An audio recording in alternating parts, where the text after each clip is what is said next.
ओम शांति। आज हम 30 अगस्त 2023 की बाबा की साकार मुरली सुनेंगे।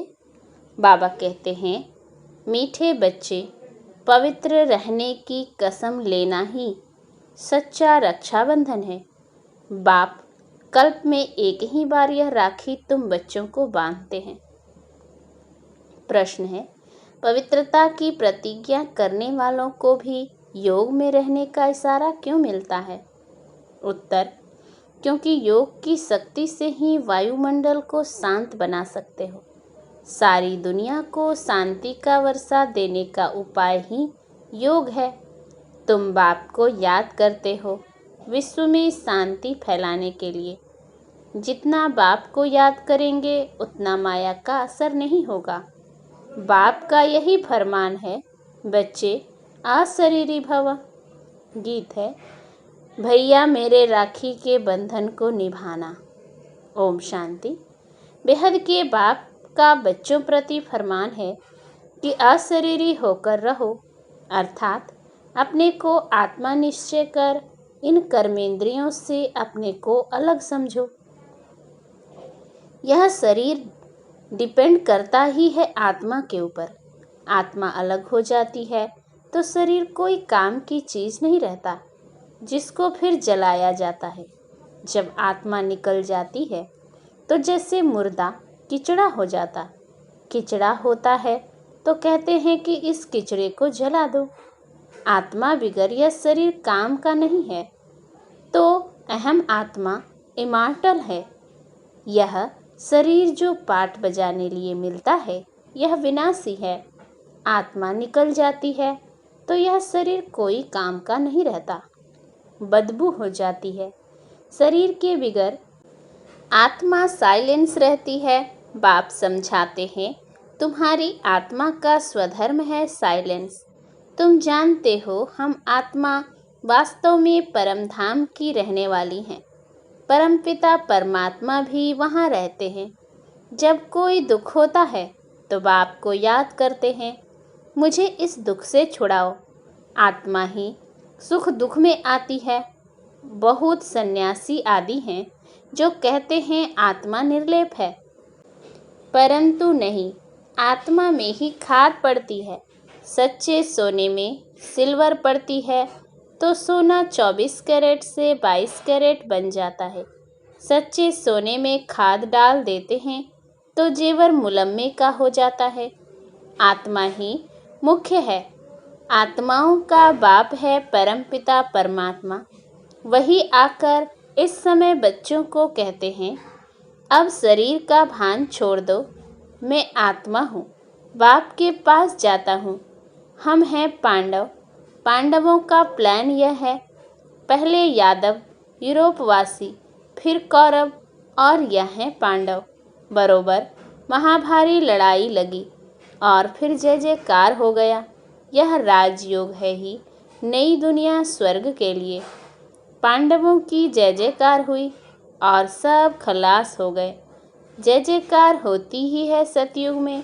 राखी का त्यौहार भारतवासी मनाते हैं, राखी बांधते हैं। अभी यह बच्चे जानते हैं राखी एक ही बार बांधते हैं, जो फिर हम 21 जन्म पवित्र रहें। तो जरूर कलयुग अंत में राखी बांधने वाला चाहिए। राखी कौन आकर बांधते हैं, कौन प्रतिज्ञा कराते हैं? स्वयं बाप और जो उनके वंशावली ब्राह्मण हैं। सच्चे सच्चे ब्राह्मण तुम हो।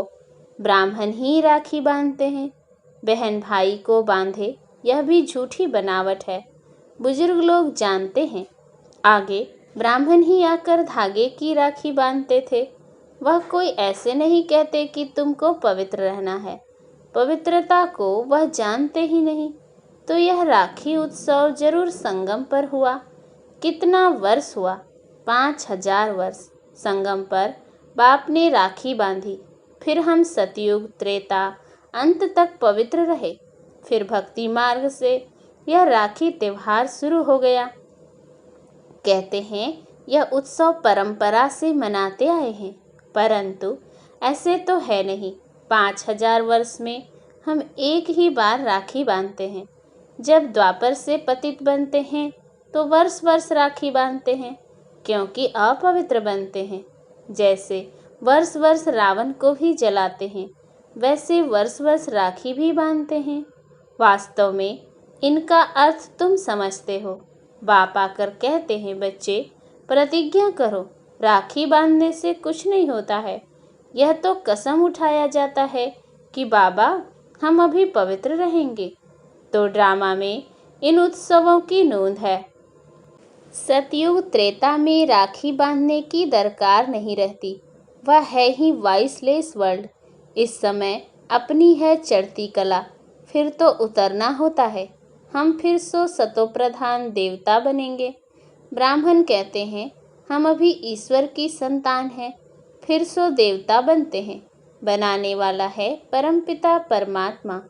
मनुष्य से देवता निराकार परमपिता परमात्मा बनाते हैं, मनुष्य नहीं बना सकते।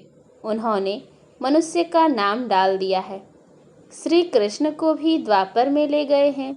तुम पतित से पावन कलयुग अंत में बनते हो, फिर सतयुग आना है।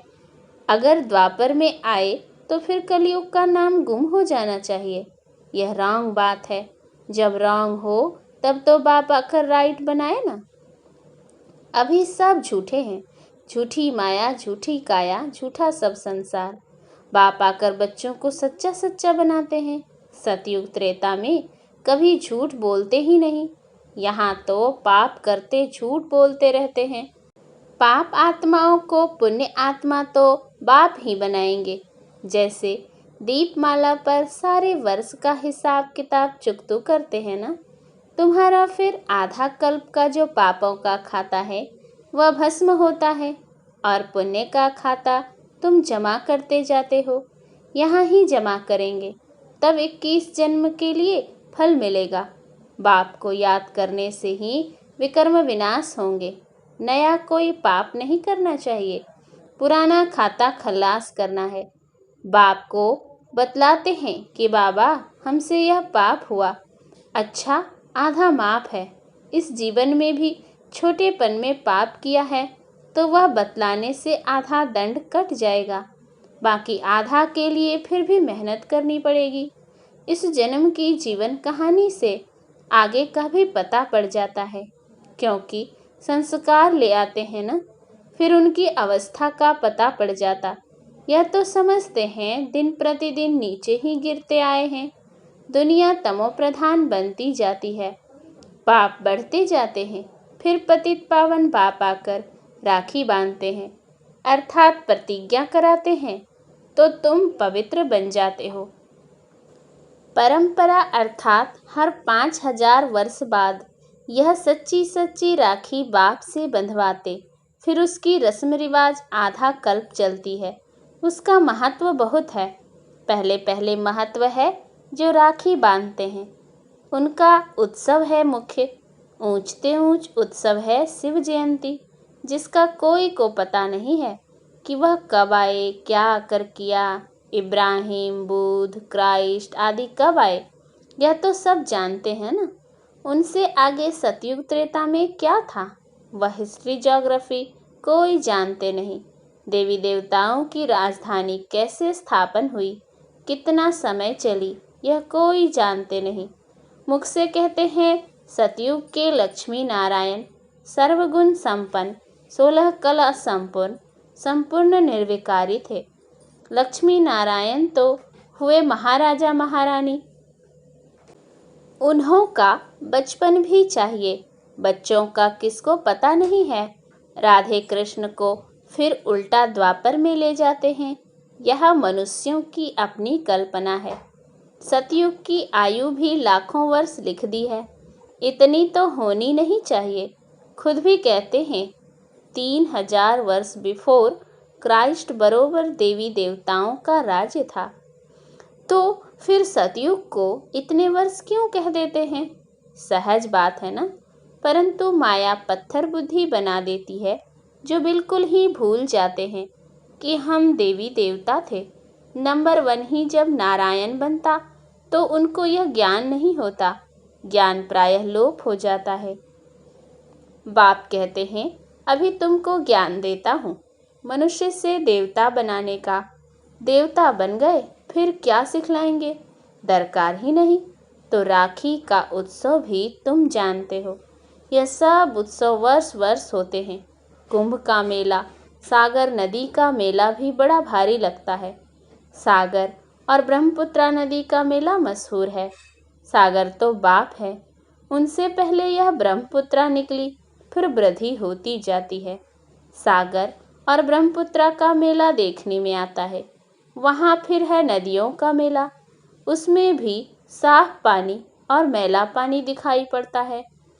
वहाँ फिर हर वर्ष मेला लगता है। वर्ष वर्ष जाकर पतित से पावन बनने स्नान करते हैं। अभी तुम संगम युग पर हो, बरोबर इस समय तुम ज्ञान सागर से आकर मिले हो। यह है संगम युग का सुहावना समय, जबकि आत्माओं का परमपिता परमात्मा से मिलन होता है। तुम बच्चे जानते हो, जो भी पर्व मनाते हैं वह सब अभी के हैं। आज है रक्षाबंधन, बाबा थोड़ी राखी भी ले आए हैं। अब बाबा पूछते हैं, किसको शिव बाबा से राखी बंधवानी है वह हाथ उठावे। पहले 2-4 ने हाथ उठाया। फिर बाबा ने कहा, शिव बाबा से जिनको राखी बंधवानी हो वह हाथ उठावे। तो मेजॉरिटी ने हाथ उठाया। बाप दादा बोले, क्या तुम सब पावन नहीं बने हो जो राखी बंधवाते हो? फिर मम्मा से बाप दादा ने पूछा, तो मम्मा बोली, राखी तो बांधी ही हुई है। देखो, बाबा ने बच्चों की परीक्षा ली तो सब फेल हो गए। मम्मा ने ठीक कहा, तुम तो पवित्र हो ही, बाकी ज्ञान की धारणा पर मदार है। खजाना तो मिलता ही रहेगा, जब तक जीते हो तब तक खजाना इकट्ठा करते रहो। पवित्र तो तुम हो, परंतु याद में रहने से तुम वायुमंडल को शांत बनाते हो, सारी दुनिया को शांति का वर्षा दे रहे हो। पवित्रता की ही प्रतिज्ञा की जाती है। बाप को याद करते हो शांति फैलाने लिए, यह भी तुम जानते हो। जितना बाप को याद करेंगे माया का असर नहीं होगा। माया के तूफान भी आते हैं ना। बाप तुम बच्चों को पढ़ाकर त्रिकालदर्शी बना रहे हैं। ड्रामा के आदि मध्य अंत को तुम जानते हो। तुम्हारा यह भूलना भी ड्रामा में है, इसीलिए फिर से मुझे आना पड़ता है। तुम बच्चों को राजयोग सिखलाने शिव जयंती मनाते हैं, परंतु अर्थ नहीं समझते। बाबा ने राखी लाई थी क्योंकि एक बच्चा नया आया था। यह पान का बीड़ा उठाना होता है। बाबा, हम राखी बंधवाते हैं। हम पवित्र बन क्यों नहीं बेहद के बाप से वर्षा लेंगे, क्योंकि इसमें पवित्रता है फर्स्ट। बेहद का बाप कहते हैं, आधा कल्प तुमने विषय गटर में बहुत गोते खाए हैं। यह है ही कुंभी पाक नरक, 63 जन्म गोते खाए हैं। अब प्रतिज्ञा करो, बाबा हम भी पवित्र दुनिया में चल सुख का वर्षा लूँगा, परंतु हिम्मत नहीं देखते हैं। यह है ज्ञान मान सरोवर, इसमें ज्ञान स्नान करने से मनुष्य स्वर्ग की परी बन जाते हैं। भारतवासी लक्ष्मी नारायण आदि के मंदिर बनाते हैं, परंतु उनको पता थोड़े ही है कि वह कब आए थे। तो यह हुई अंधश्रद्धा। तुम बच्चों को अब बाप ने आप समान मास्टर ज्ञान सागर बनाया है। जैसे बैरिस्टर पढ़कर आप समान बनाते हैं, फिर नंबरवार पुरुषार्थ अनुसार पास होते हैं। यह भी पढ़ाई है। एम ऑब्जेक्ट क्लियर लिखा हुआ है। शिव बाबा का भी चित्र है, परंतु समझते कुछ नहीं हैं। गाते हैं पतित पावन सीताराम। यह है ही रावण संप्रदाय। इसीलिए बाप कहते हैं, अपनी शक्ल देखो। 16 कला संपूर्ण निर्विकारी हो। अपने को आत्मा निश्चय करते हो। तुम्हारी आत्मा का बाप कौन है? उनको नहीं जानते तो तुम नास्तिक ठहरे।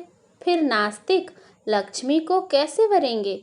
तुम जानते हो बरोबर हम बंदर संप्रदाय थे, अब हम श्री नारायण को वरने लायक बनते हैं। बाप कहते हैं, मैं तुमको माया रावण के राज्य से लिबरेट करने आया हूँ। फिर रावण का बूत कभी जलाएंगे ही नहीं। यह समझने की बातें हैं। जितना पुरुषार्थ करेंगे उतना अच्छा वर्षा पाएंगे। बाबा बता सकते हैं तुम इस समय के पुरुषार्थ अनुसार क्या बनेंगे। आजकल मनुष्यों की मौत तो बड़ी चीप सस्ती है, वहाँ तो समय पर आयु पूरी हुई झट मालूम पड़ेगा। हमको यह चोला छोड़ दूसरा नया लेना है। नई नई आत्माएं आती हैं तो पहले पहले उन्हों की महिमा होती है, फिर कम हो जाती है। सतो रजो तमो से हरेक को पास करना पड़ता है।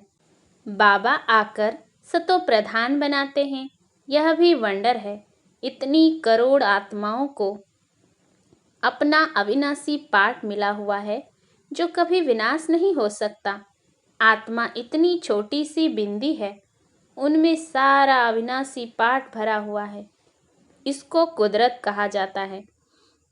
नया कोई इन बातों को समझ न सके, बड़ी गुह्य बातें हैं। शिव का रूप तो यही दिखाते हैं ना। अगर हम इनका रूप बदला दें तो कहें इनकी तो दुनिया से न्यारी बातें हैं।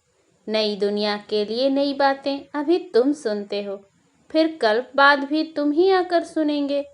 तो पतित पावन बाप ने प्रतिज्ञा कराई थी, जिन्होंने यह प्रतिज्ञा की वही स्वर्ग के मालिक बने। इसीलिए यह त्योहार मनाया जाता है। सच्चे सच्चे ब्राह्मण तुम हो। सरस्वती ब्राह्मणी ऊंची गाई जाती है। अच्छा, मीठे मीठे सिकिलधे बच्चों प्रति माता पिता बाप दादा का याद प्यार और गुड मॉर्निंग। रूहानी बाप की रूहानी बच्चों को नमस्ते। हम रूहानी बच्चों की रूहानी बाप दादा को याद प्यार गुड मॉर्निंग और नमस्ते नमस्ते नमस्ते। धारणा के लिए मुख्य सार। पहला, पुराने विकर्मों का खाता खलास कर पुण्य का खाता जमा करना है। याद में रह शांति का वायुमंडल बनाना है। दूसरा, पवित्रता की प्रतिज्ञा कर पवित्र रहने की सच्ची राखी हर एक को बांधनी है। वरदान, सदा दिल खुश मिठाई खाने और खिलाने वाले सच्चे सेवाधारी खुश मिजाज भव। जो रोज अमृत वेले दिल खुश मिठाई खाते हैं, वे स्वयं भी सारा दिन खुश रहते हैं और दूसरे भी उनको देख खुश होते हैं। यह दिल खुश की खुराक कैसी भी परिस्थिति को छोटा बना देती है, पहाड़ को रूई बना देती है। तो सदा यही स्मृति रखो कि हम दिल खुश मिठाई खाने और दूसरों को खिलाने वाले हैं। रोने की परिस्थिति में भी मन सदा खुश रहे, तब कहेंगे खुश मिजाज। उनके चेहरे से भी सेवा होती है। उनकी सूरत ज्ञान की सीरत को प्रत्यक्ष करती है। स्लोगन, जिसके हर संकल्प से अनेकों को श्रेष्ठ जीवन बनाने की प्रेरणा प्राप्त हो, वही पुण्यात्मा है। अच्छा, ओम शांति।